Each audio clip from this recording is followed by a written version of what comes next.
Good afternoon, everyone, and welcome to another episode of Unscripted and Unchained RPG Review.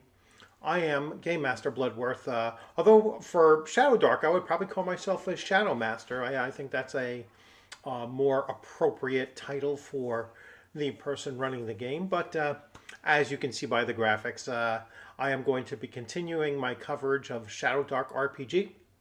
And today, I'm going to begin going through and hopefully complete the entire gameplay section of the basic rule set. So without further ado, let's jump right into it, and I am going to switch views. So we are of course talking about ShadowDark, and here is the one volume rule system for ShadowDark. This is all that you need in order to play it, in order to run it, in order to then expand upon your own experience, because it gives you many tools on creating adventures, creating scenarios, creating even a world that you can build around this as well. So there's so much packed into this just one, less than probably 300 pages. I should have looked ahead of time, but actually it's a little bit more than 300 pages, so 323 some odd pages. But again, all you need is one book for this entire game system, and you're good to go. So let's start digging right into the gameplay section. Excuse me. And let me make sure that you are viewing what I am viewing. So this is the gameplay section, and I'm going to roll right through this from start to finish. There isn't a whole lot here because the system is actually very simple, intuitive, and super easy to pick up. So here we go. So I am going to skip over this little exchange here, and we go right into adventuring. So crawlers, those who dare the lost halls and caverns of ShadowDark are called by many names: crawlers, delvers, explorers, adventurers, treasure hunters. In this chapter, you'll learn how to crawl with the best of them, whether you're exploring a lightless barrow mound or the shrouded forest of Eld. The rules herein will guide you. Quick note outside the sheet. The first step to crawling is understanding your environment and imagining an action you want to take. Don't simply scour your character sheet for ideas and options. Your crawling career depends on your ability to think outside the sheet. Or I often say think beyond the sheet. Imagine what you would really do if you were in your character's situation. Which I think is really important. I really like the fact that Kelsey Dion in this is really trying to put the player into the mindset of their character. And this is also something that I push for. I try to, think within the understandings of your character. I mean, that's, to me, the true step between simply playing a game and actually role playing is putting yourself into your character's experiences. Do you see a suit of armor in an alcove? Maybe you lift the helmet's visor and make sure nothing is looking back at you. Yeah, I mean, when you come upon an item, think about how you would handle that item, and describe it. It will add a layer of believability to what you're doing. And like she says here, I mean, how often have you seen when someone's looking at a suit of armor, and they lift up their visor to see if there's anything inside? It's very Scooby-Doo-esque kind of thing, right? And that might kind of sound silly when you think about it that way, but it's probably what your character would do. All right, and so that's what I think is really important, and I love to see the fact that it's being put out here right in the very beginning, just giving you what it means to be an adventurer. Rolling dice. So there is advantage and disadvantage, right? And this is a system that's been around for a long, long time. I mean, just the concept of under certain situations, you're going to have an easier time. That's advantage with being successful. And in other situations, you might have a harder time or disadvantage.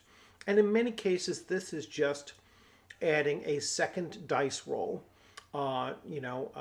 to either take the better of the two rolls or the lesser of the two rolls. And that's the sole difference between advantage and disadvantage, is that it just makes your task either easier or harder. And there's many things that can impact when you have advantage or when you're going to have disadvantage. Anytime you have another player character assisting your action, it's almost always going to be rolled with advantage. All right, and then vice versa. If you are alone and you have a very, very difficult task ahead of you, you might still have added on to a difficulty factor, a disadvantage while doing so as well. So canceling out, if you have both an advantage and a disadvantage on the same task, then you're just going to roll the 1d20 to determine whether or not you were successful. Natural 20s are always a success. Natural 1s are always a failure. The D6 decider die. All right, so this is something I haven't seen necessarily before. It's I don't know if it's unique to ShadowDark, but the D6 decider is if there's a random chance of an outcome, such as whether a drop torch goes out, the GM calls for a D6 roll. A result of a 1 to the 3 is the worst outcome. The torch will go out, and a 5 to a 6 is a better one. The torch does not obviously go out, and maybe you can even add something else, and as the sparks do rise and come off the torch, you notice that there's another piece of wood that would make for a good torch as well. So you might get a little benefit out of that decider die.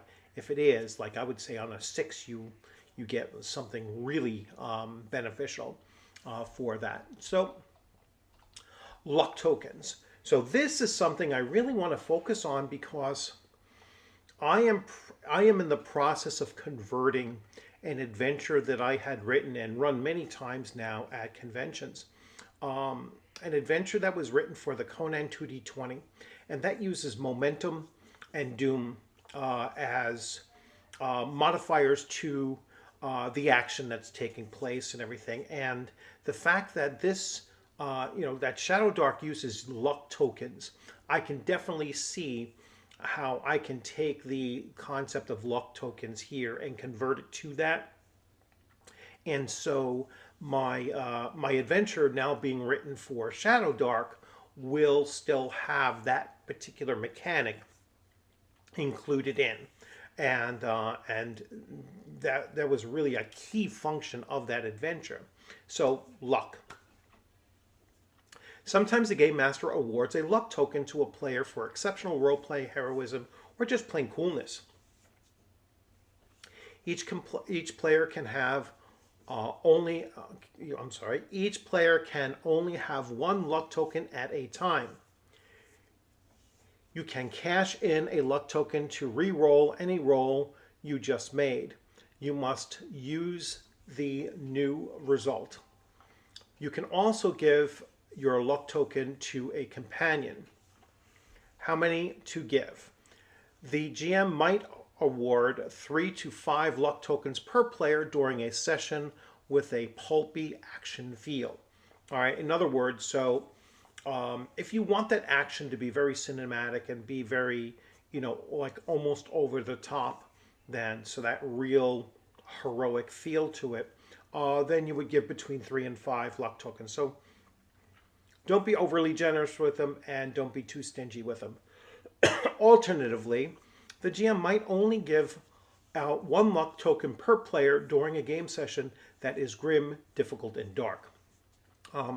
I might do a slight modification of this and have a pool so that as the players, let's say you have 5 players at the table, and they can obviously hold on to their individual luck point. But if they gain others during the time, and they would now have 2 luck points, they could place one into the pool, and then the pool becomes like the party's luck, and so players can decide, any excess I'm going to put in there, or maybe even my own particular one. If the party needs to accomplish something and needs 3 luck points in order to accomplish that, or even attempt it, then they can contribute to that pool as a party.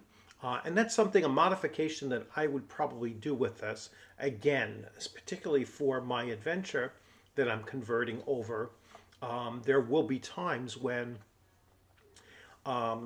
individual players might need more than 1 luck point at that and that usage. Using stats. All right, so this is very, very simple. So you have the basic stats that you see in virtually every other D&D based RPG. So you have strength, dexterity, constitution, intelligence, wisdom, and charisma. I like the fact that she actually explains, because sometimes people don't quite get the difference between wisdom and intelligence. So wisdom is for sensory acuity and instinct, while intelligence covers knowledge and logic. All right, so a simple separation between the two, just to make it clear. Making checks. So anytime you're rolling a d20 to determine if your task is successful, or the action that you're taking based on an attribute score is successful, then you're going to be rolling a d20. You are going to match it up with a difficulty class, right? So this is where the game master is deciding: is this an easy task? Is this a normal task? Is it a hard task? Or is it an extreme task? Now, if something is so mundane, like tying your shoelaces, you wouldn't have the player rolling for that anyway. So each of these tasks, even if they're easy and the target is only a 9 on a d20 roll, there's still a chance that it could fail. All right. And so that's why you're still rolling even for an easy task. But anything less than easy, like lesser difficulty than simply being easy, it's automatic.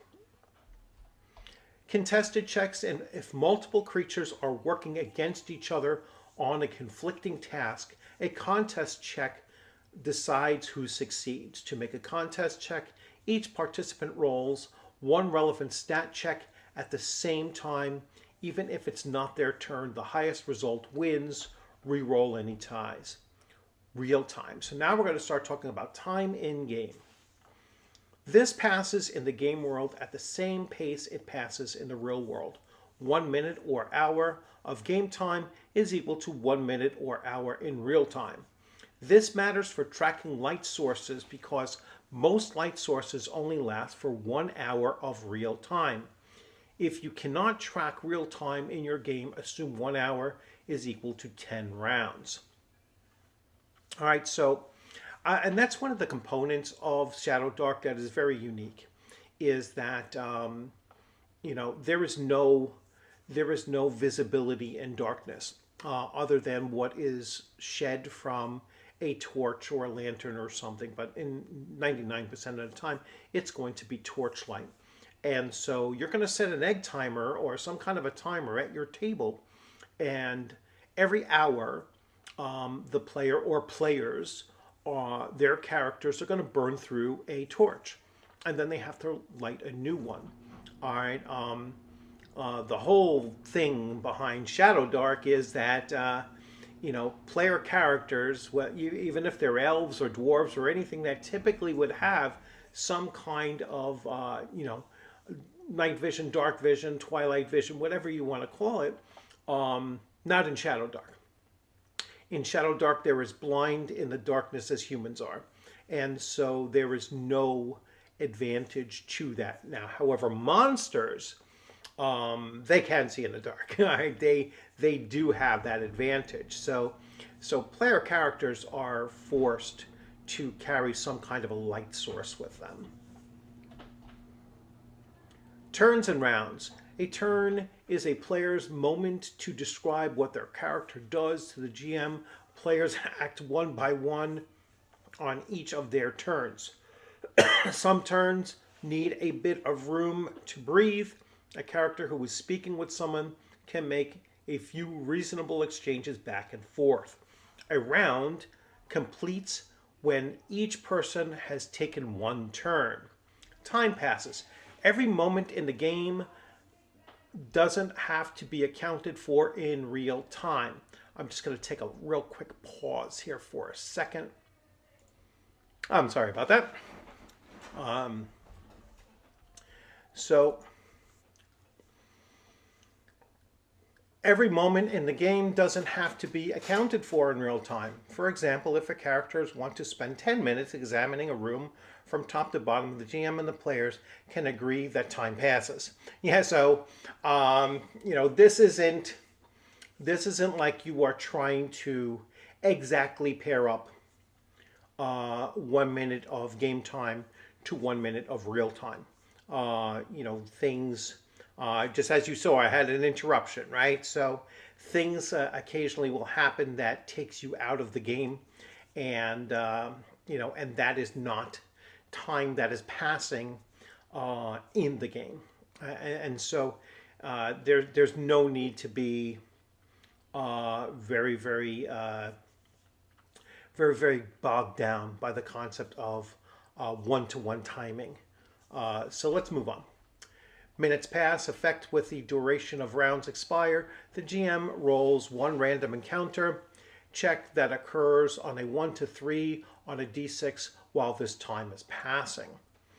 Hours and days pass, effects with the duration shorter than the time past expire. The GM uses overland travel rules to check for encounters that occur while this time is passing. All right, that will be on page 90. Turn order, initiative. So initiative here is basically everyone at the table rolls a d20.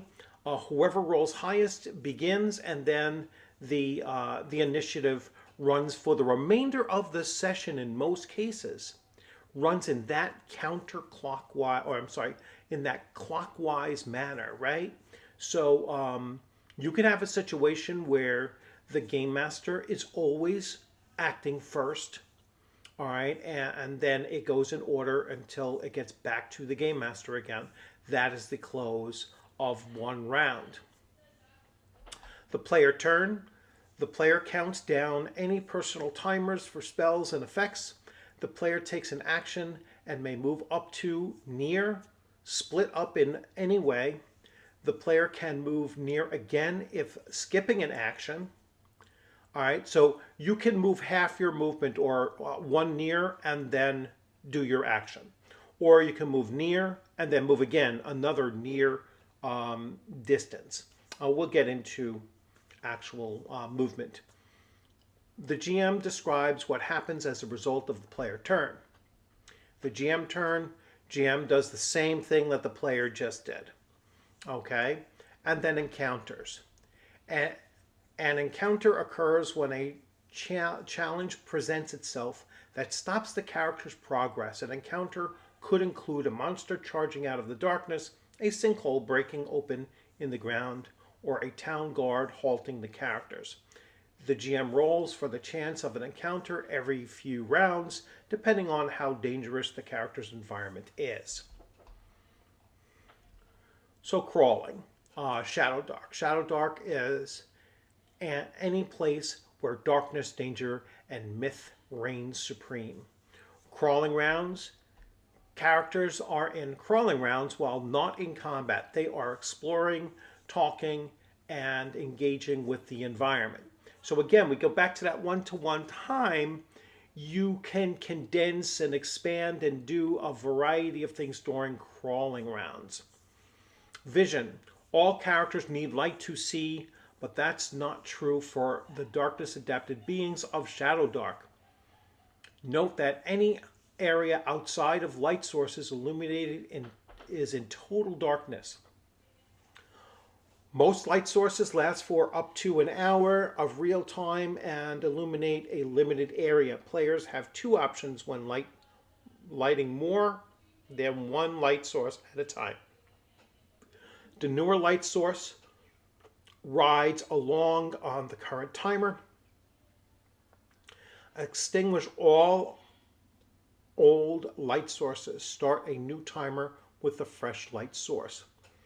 The GM can make rulings counter to the above. Sorry. The purpose is to make tracking light timers simple, not frustrating. Total darkness. While in total darkness, a creature who is not darkness adapted has disadvantage on tasks it undertakes that require sight. Only the environment becomes deadly. Also, the environment becomes deadly. The GM checks for random encounters every crawling round. All right. Oh, so that's a significant change. Like once you're in total darkness, the chances of you encountering things that are potentially dangerous are going to increase in frequency. All right. So those encounter tables are going to be used much more often. Movement, and as I said, we're going to get to this. So movement is broken down into close, near, and far. All right. So close is within 5 feet, near is up to 30 feet, and far is within sight during an encounter or scene. Climbing is a strength or dexterity check to climb half your speed. Fall if you fail by 5+ points. Falling, you take d6 damage for every 10 feet. Moving through, you can move freely through allies. You must pass a strength or dexterity check to move through enemies. Swimming, you swim at half your speed. Requires a strength check to make in rough water. Make a constitution check each round. You hold your breath. On a failed con check, you take d6 damage a round until you exit the hazard. Regrouping. During crawling rounds, the GM can ask the players if they want to regroup. To regroup the PCs within eyesight or earshot of each other, who are able to move freely may immediately move within near of each other. Then initiative continues as normal. Conditions. Some effects impose a condition on a character, such as blindness from the blast of a fungus spore or the inability to move while tangled in a giant spider web. Advantage and disadvantage apply to most situations as does common sense. For example, a blinded character has disadvantage on tasks requiring sight, and a character stuck in a giant spider web can't move until freed. Actions while crawling. Characters take actions that might include prying a gem from a statue, sneaking up to a slumbering manticore, swimming to the bottom of an oily pool of water, tapping on a suspicious wall to check for a hidden door, scanning a room for signs of hidden enemies, giving a rousing speech to a group of fearful townfolk. All right, so there's many different actions that your players can have their characters do. And again, we get back to that, very, very first comment, to think beyond the page, think beyond the character sheet. What would you do if you were this character in that situation? Resting Injured characters can rest to recover from their wounds. To rest, a character must consume a ration and sleep for 8 hours. Sleep can be broken up for light and routine tasks such as taking a turn on watch. Each stressful interruption of rest, including combat, requires an affected character to make a DC 12 Constitution check. On a failure, that character consumes a ration but gains no benefit from resting. Success. A character who successfully rests gains all lost hit points and recovers any stat damage that was not permanent.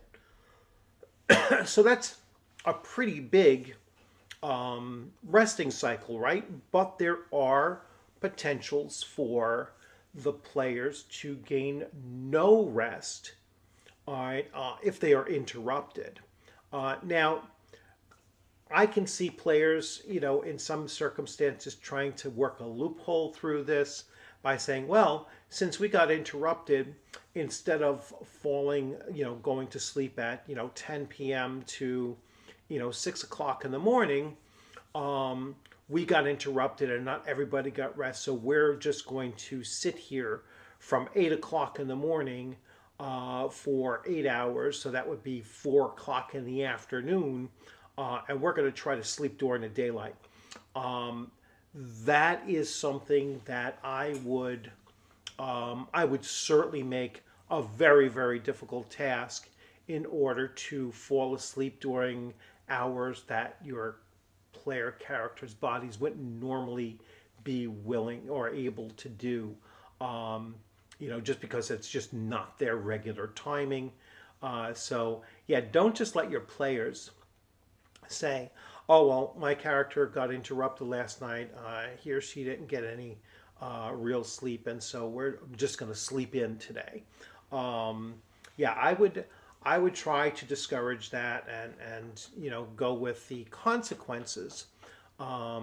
If they were really adamant about trying to do that, I would have consequences for that delay. That delay needs to be something that is detailed and followed through on in the continuation of whatever their task was.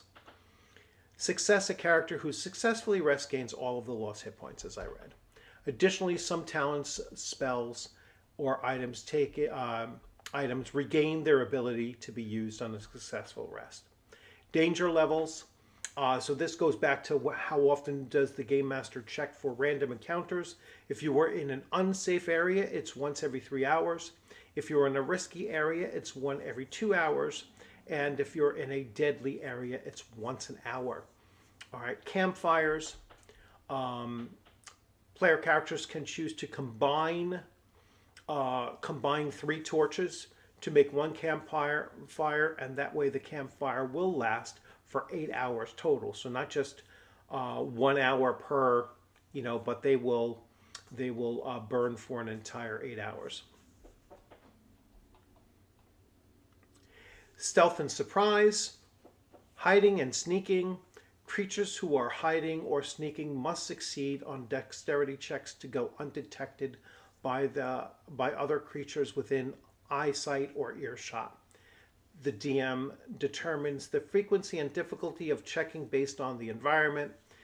The GM might secretly roll the check for the character if the knowledge of the outcome impacts the situation. Hiding limitations. Creatures can't hide while other creatures are able to see them, even at a casual glance. It might also be impossible to hide if there's nowhere for the creature to stay out of sight. Detecting a hiding or sneaking creature requires the searcher to actively look or listen. Looking in the right place automatically reveals a hidden creature. Otherwise, the searcher must succeed on a wisdom check to perceive the hiding or sneaking creature.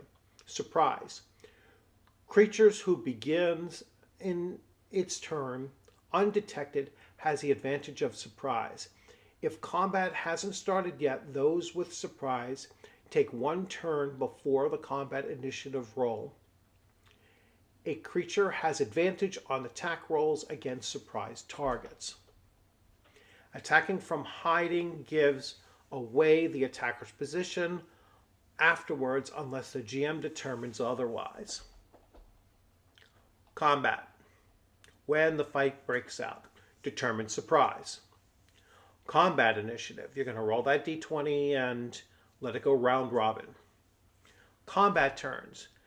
Characters can take one action and move near on their turn, splitting up the movement however they want. Characters can move near again if they took no action. Actions include melee attacks, ranged attacks, casting a spell. Improvise. Do an improvised action such as swinging across a ravine or on a vine. The GM might determine if it required a stat check or an attack roll. You can also multitask during your action. Characters can do small parallel tasks on their turn, such as standing up, speaking, activating a magic item, or quaffing a potion. This doesn't typically use their action. Damage.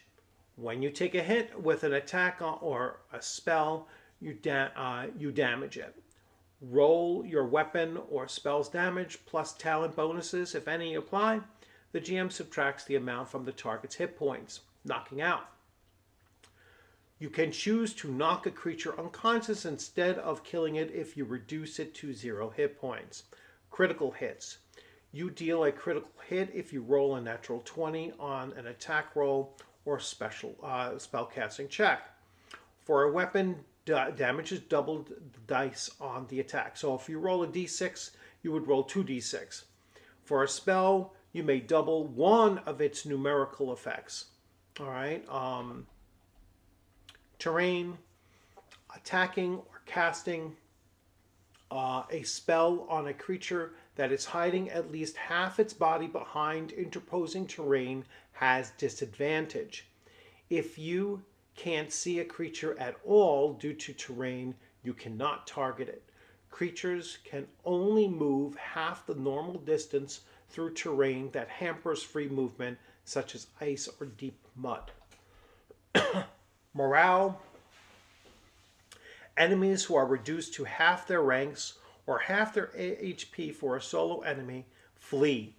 If they fail a DC 15 wisdom check, for large groups, the GM makes one check with the leader's modifier.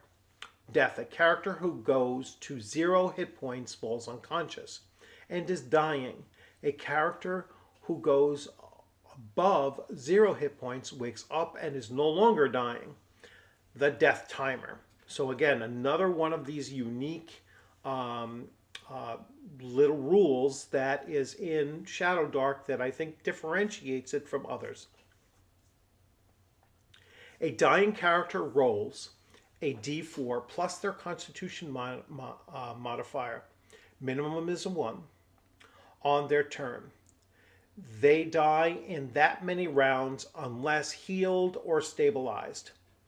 On each of the character's subsequent turns, the player rolls a d20. On a natural 20, the character rises with 1 hit point. Stabilize. An intelligent being can give first aid to a dying creature at close range. On a successful DC 15 intelligence check, the target stops dying but is still unconscious. Death. A character who perishes is retired from the game. Overland travel, and we talked about this when it came to setting up those random encounters. So turns and time in overland travel is going to be a little bit different, obviously. So you have how many hexes the characters can travel in overland travel, and it also talks about encounters. So is it an unsafe place, a risky place, a deadly place? Light sources are needed. So if needed, determine how much time remains on the current light source by rolling a d6 times 10 minutes. There is rarely total darkness outside, even at night. Hexes tend to be 6 miles. So 6 mile hex. Navigation PCs in unfamiliar territory must have their navigator make an intelligence check upon exiting a hex. On a failure, a group moves into a random adjacent hex. Food and water. PCs can go 3 days without water and 3 weeks without food. After that, PCs take D8 damage per day that can't be healed until eating or drinking. So once again, here's another gameplay mechanic that is, I have seen this before. I've actually used this before with Conan 2D20, a carousing kind of table. But here it's laid out there for those that haven't encountered this before, and I think it's a really, really good system. It's a lot of fun to play with as well. So carousing is a way for you to convert the coin you've earned into XP and benefits. You likely come out of carousing event with a new NPC contact, whether friend or foe. You might even acquire a new magic item if you're bold and lucky enough. Carousing can last for several days of in-game time, so the GM will use the time passes rule on page 82 as needed. If you want to play out gambling scene in detail, you can use Wizards and Thieves, a game on page 94, to determine who wins a bet and how many valuables change hands. So there's like a mini game thrown in here as part of the carousal rules. Learning. Your character may wish to learn a new skill during downtime. In order to learn a new skill, you must find a capable instructor who is willing to teach you. You can't typically learn another class's or ancestry unique talents, but you can learn auxiliary skills. Examples include a new language or how to ride a sandworm using a harness. Learning enables you to do new actions or give you advantage on certain checks. Work with the GM to determine what you can try to learn when you make an extreme DC 18 intelligence check. If you succeed, you have learned a new skill. If you fail, you can try again your next downtime activity, this time lowering the difficulty of the intelligence check by 1 step. And here are some examples of carousing events. So we have on the low end, the cost is 30 gold pieces, a worthy night of drinking and festivities. And let's see, you wake up in a deep inside a local ruler stronghold, all right, holding one of their priceless fairly heirlooms. Footsteps approach. All right, so just a variety of different things that can occur. You have some that are, you can purchase, and you have others that can happen to you randomly.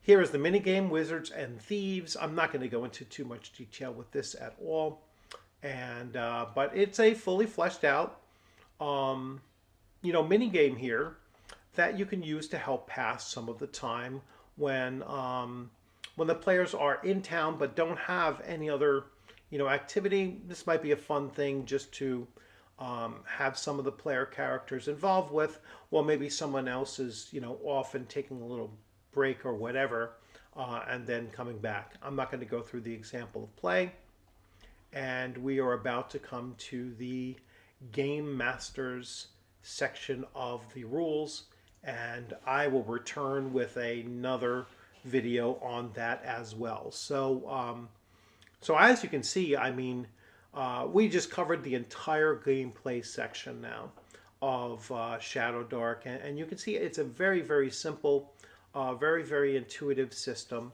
that that my experience now of having run this system is the players have a lot of fun with it. And so I encourage you to, definitely check out all of these different aspects. Tweak it as you need it, to fit your own play style and, and what your players at your table actually enjoy doing. But also, mix it up, be on the lookout for those loopholes, like I mentioned. But I think that you'll really enjoy this system and how easy it is to just pick up and run with. So I hope you enjoyed this video. Thanks for coming in. In just a few hours, I'm actually going to be doing an interview of Eric Tenkar from Tenkar's Tavern. So be on the lookout for that. This will probably drop before that live stream. So keep an eye on this and watch this video and then double check that as well. Look forward to having people watch that interview, and I will be responding to comments in the comments section as we are going through the interview. And another weekend down. I had a phenomenal day. Just as a personal note, my oldest daughter graduated from college yesterday. And so it was a great ceremony and really enjoyed the time. Just what a huge accomplishment. So really looking forward to, her graduation party, which will be in another week. So, or actually almost 2 weeks away. So that'll be another big event and probably delay some of my weekend activities then. But glad that I had the time to do this video and still have my interview for tonight. So if you're a first-time passer through, please consider subscribing. If you like this video, please give it a thumbs up. Leave your comments in there if you want to talk about your experience running ShadowDark. That's what I really, really do value as far as the comments are concerned, is when we can have these exchanges of ideas and experiences with the games that I am covering. And as always, I look forward to seeing you on a gaming screen or at a gaming table sometime soon. You have a great rest of your day and take care.